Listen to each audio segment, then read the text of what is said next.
A humanidade está à beira da destruição e a única coisa que pode salvá-la não é uma iniciativa global pelo bem do ecossistema, tratados de paz, antimilitaria ou a proibição imediata do estudo atômico, mas sim um torneio mata-mata entre caras psicologicamente abalados e extremamente poderosos. Sim, é isso mesmo, sejam bem-vindos, senhoras e senhores, à segunda parte da análise de Reikyo Sensei, onde analisaremos a segunda rodada do torneio de Nações Arruinadas, o combate entre o herói representante chinês Hui Shi, da geração de presas, e o herói representante dos Estados Unidos, Aiden D. Adams, da geração do céu. Será que Reikyo Sensei melhorou em relação à última análise, ou o mangá continuou no mesmo blá blá blá eterno de sempre? E claro, antes de irmos para mais uma análise, deixa eu te lembrar que se você quer a continuidade do quadro de análise de Reikyo Sensei ou análise de outros mangás parentes de Shumatsu, então considerem se inscrever e deixar o like, pois só assim eu vou entender que você quer mais conteúdos desse tipo, beleza? E cara, eu preciso do seu apoio, pois o canal tá perto dos 4.000 inscritos e preciso da sua ajuda para bater essa meta fantástica até o final de fevereiro. Então, por favor, se você ainda não tá inscrito, considere se inscrever para ajudar o canal do Shakestein. E se tu acha que tá inscrito, dá uma checada aí para ter certeza se tu tá mesmo, hein? Vai que tu acha que tá e não tá, né? Sempre bom dar uma olhada. Enfim, meus agradecimentos se você deu o like e se inscreveu, né? Então, com isso, terminados os avisos, vamos começar a análise desse segundo duelo entre China e Estados Unidos, o confronto das maiores potências mundiais de todas, começando pelo ponto da arte.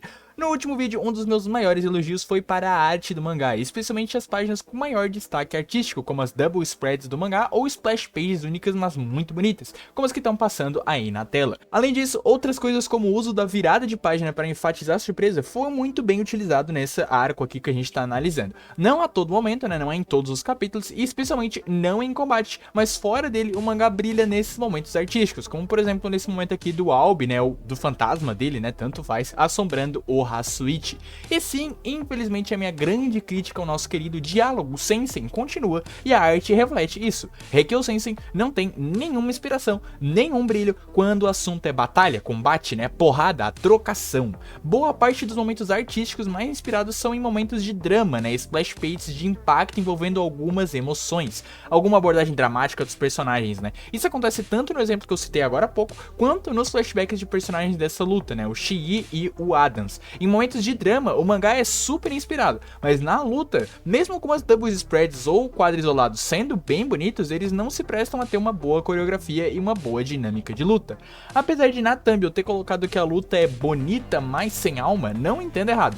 Tanto o aspecto de arte quanto de narrativa tem muita alma nos seus flashbacks, isso sem dúvidas. Mas quando o assunto é o combate, e especialmente a arte no combate, né, que é o ponto que a gente está abordando, é completamente sem alma, com uma coreografia confusa, perdida e especialmente pouco inspirada. No começo da minha leitura, me surpreendi com ali uma ou duas páginas que os personagens tenderam a trocar alguns golpes, e com a apresentação das armas deles pela IA, né, ali a Gaia, eu pensei que esses recursos físicos que são as armas poderiam impactar num bom sistema de combate, mas infelizmente esse começo me deu falsas esperanças. Os golpes principais da luta e os momentos chaves dela ainda são flashzaços aleatórios de poderes que não dá pra entender nada do que tá acontecendo, sem uma coreografia muito rebuscada. Pro Adam são raios gigantescos que caem do céu de maneira aleatória, e pro Shii são mordidas repentinas de insetos sem a gente nem ver direito o que tá acontecendo, e é isso.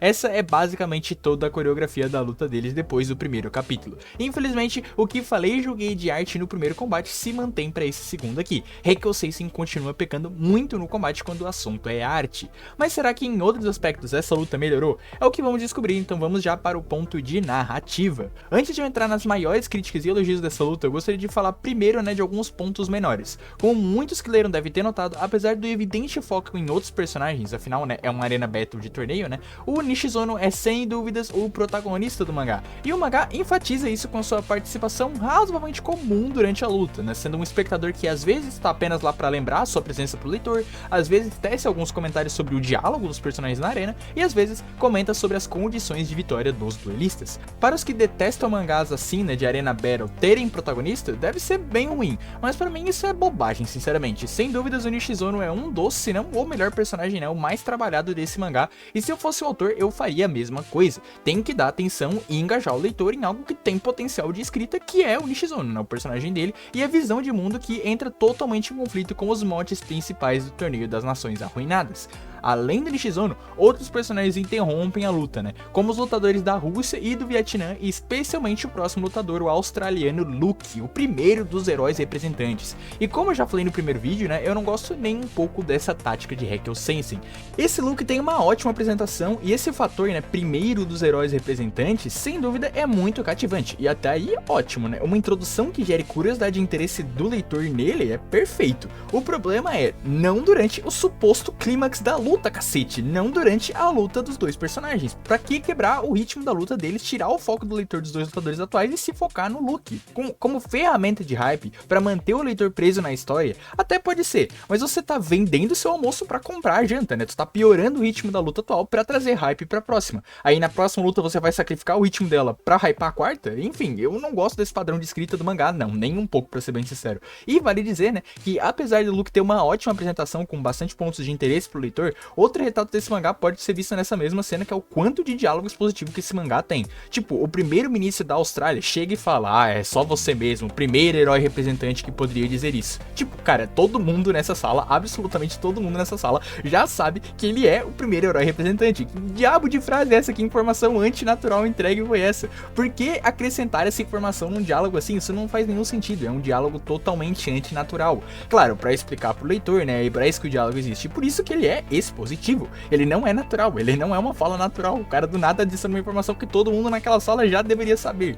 E ainda de fala e diálogos, outro exemplo da exposição extrema dos diálogos desse mangá envolvem a tão crítica sistemática de luta dele. Às vezes a coreografia é tão porca e confusa que o diálogo tem que realmente explicar o que diabos está acontecendo, porque mostrar ele simplesmente não é capaz com a arte. E terminando a sessão de comentários rápidos, quanto à entrada da arena, né, dos dois, né, elas são bem sem graças, elas realmente não constroem muito hype e boa parte das informações sobre os dois é bem jogada e mal construída, especialmente o Shii, né, o Shii mesmo tem um corte na construção da expectativa dele só pra puxar depois que ele já quebrou totalmente a construção da expectativa dele, adicionando mais informações de que ele é muito misterioso, bem incompreensível a tática que eles tentaram fazer aqui. Dito isso, ao menos esse primeiro capítulo já seta bem a personalidade dos dois personagens e faz boas promessas narrativas do verdadeiro eu dos personagens, né, da verdade narrativa deles, especialmente do Shii vendo que o Adams não é um cara boa pinta que nem dá a parecer para os outros, né, e o mangá realmente dá algumas dicas disso pra gente. Dito isso, bora falar do elefante na sala, né, o combate, a trocação. Teria ele ficado melhor nesse duelo? E não, a resposta rápida é não, e a resposta longa é definitivamente não. Como comentei no ponto de arte, a luta realmente não é inspirada em coreografia, né, especialmente após os personagens liberarem ali as suas células de Teseu e demonstrarem os seus poderes. Adams na maioria da luta só atira raios aleatoriamente, até mesmo quando o mangá faz ele demonstrar uma habilidade nova, ele usa isso só uma vez e isso não gera mais problemas pro Shii em momento algum, né, e não é porque o Shii lidou com isso, mas sim porque o Adams só não usa mais esse poder mesmo durante todo o resto do combate. Outro problema é que o próprio Shii, ok, a sua geração de presas forma pra ele uma centopeia que quanto mais come, mais forte fica. E no final da luta, ele come a própria carne dele para ficar mais forte. E aí eu me pergunto, onde? Onde diabos tá a parte que a centopeia comeu dele? Literalmente não tem na imagem. É interno que ela comeu? Qual que é o sentido disso aqui? Como que a centopeia devora a carne dele internamente? Se ela não devora internamente, então onde que a centopeia devorou ele? Não dá pra ver na imagem. E além desse problema literalmente físico, também tem a questão da sistemática da batalha. O Shii, ele toma uma vantagem ao sacrificar algo, né? Que no caso é a sua carne, o que implica ele ter tomado dano.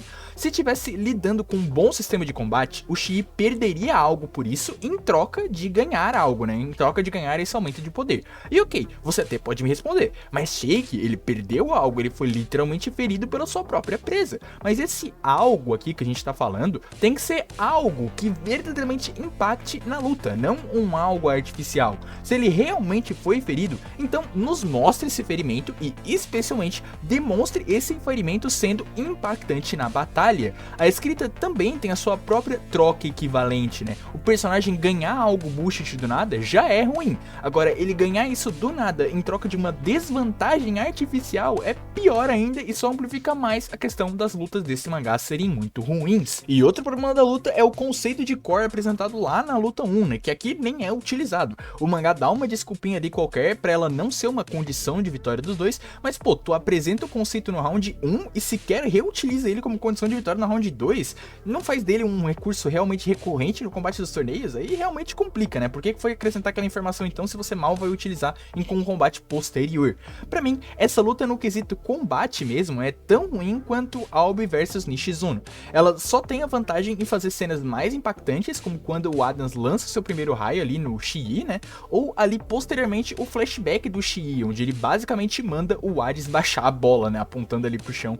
Isso realmente é bem legal, são cenas bem impactantes, bem legais. E enfatiza o bom trabalho que o mangá faz com os seus personagens. Então, já que eu já deixei a bola quicando, né? Vamos cortá-la. Vamos direto para o ponto de personagens. Eu já dei uma palhinha nos personagens secundários lá no ponto de narrativa, então hoje eu vou me focar somente nos principais, o representante chinês Hui Shii e o representante do Zewa, Aiden D. Adams. Quanto às suas habilidades, né, o Hui Shii tem a geração de presas, e ele pode formar essa grande centopeia aí para devorar o seu oponente e assim se fortificar. No caso de Aiden, a sua geração do céu é absurda de forte e permite que ele controle o clima, né, formando raios, chuvas, efeitos climáticos ilusórios e até mesmo formando gelo. O mais legal é que, assim como na primeira rodada, os personagens têm uma conexão narrativa entre os seus poderes e os seus ideais, eles não têm o poder ali a troco de nada. A centopeia do Shii devorar tudo pra se fortificar é uma alusão ao ambiente sombrio que ele viveu, né, que é o Pote, um lugar na China onde apenas os úteis sobrevivem e se aproveitando dos fracos para sobreviver, simbológica ou até literalmente devorando os outros para continuar vivo. O flashback de Shii é extremamente interessante e muito dramático. Ele conhece uma garota que muda sua perspectiva de vida, mas ela acaba morrendo em seu lugar. Literalmente ela ficou um dia de substituto no antigo cargo dele e acabou morrendo por causa disso. Novamente, aí a questão de você substituir e se alimentar dos seus restos, né? No caso, o Shii absorveu os elementos da sua amiga, como as marcas no corpo que ela tinha, que eram como de uma centopeia, por isso que ele tem a tatuagem de centopeia, e ele também absorveu o desejo dela de continuar vivendo. Apesar de inicialmente ter a cara de ser um personagem bem filho da puta no começo da luta, o Shii se revela um personagem que, ok, né, não é nenhum santo, mas tem ideais positivos. Ele é moldado por um ambiente lixoso, onde no final a sua vontade é honesta e eu diria bem bonita, né, de continuar vivendo esse mundo, né.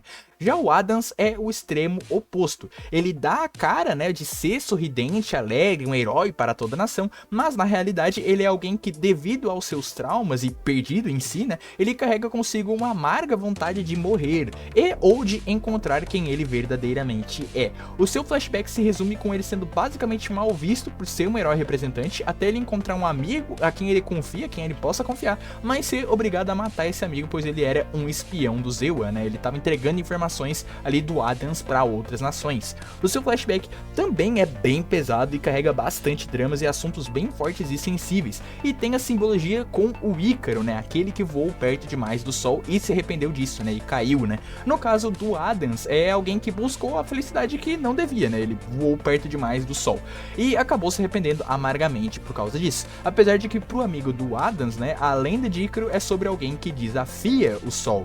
E vemos o Adams de fato desafiando o sol, né, em seu combate, né. O paralelo entre os dois é bem legal e razoavelmente bem trabalhado durante toda a luta ali. O Shii me surpreendeu bastante, eu gostei muito do seu flashback, enquanto no caso do Adams, apesar de não ser ruim, eu achei as técnicas de interesse dele tão bem feitas ali nas primeiras páginas da luta que eu acabei me decepcionando com o rumo que o mangá tomou ali, decidiu tomar pra esse personagem. Essa estética narrativa de alguém quebrado, indeciso, particularmente não me agrada muito e eu acho bem errático. Uma hora ele quer morrer, outra hora ele quer matar o Shii, eu entendo a proposta, mas não ressoa comigo particularmente. Uma única coisa que me preocupa nesses personagens e nos seus flashbacks é que, bom, o Nishizuno e o Albi, ambos tinham como ponto de virada no seu flashback eles perderem alguém que eles gostavam muito. E aqui no segundo combate, o Adams e o Shii têm a mesma dinâmica, eles perdem alguém que os personagens consideravam muito.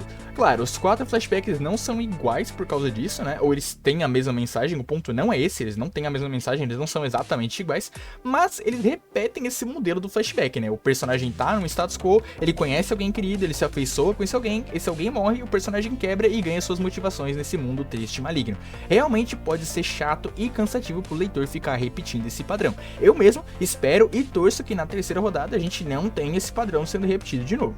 Ah, e caso não tenham notado, engraçado, né? Sim, o Nishizono, apesar de também perder alguém querido, que é a mãe dele, não tem o mesmo padrão dos outros personagens, mas o motivo de por que ele é a antítese dos personagens desse torneio e a visão a desafiar o status quo que o torneio apresenta, que provavelmente é a visão que a Gaia quer cultivar nos humanos, né? A visão do Nishizono, que é uma mensagem pacifista de abrir as fronteiras e a cooperação ali entre as nações para se chegar ali no bem mútuo, né?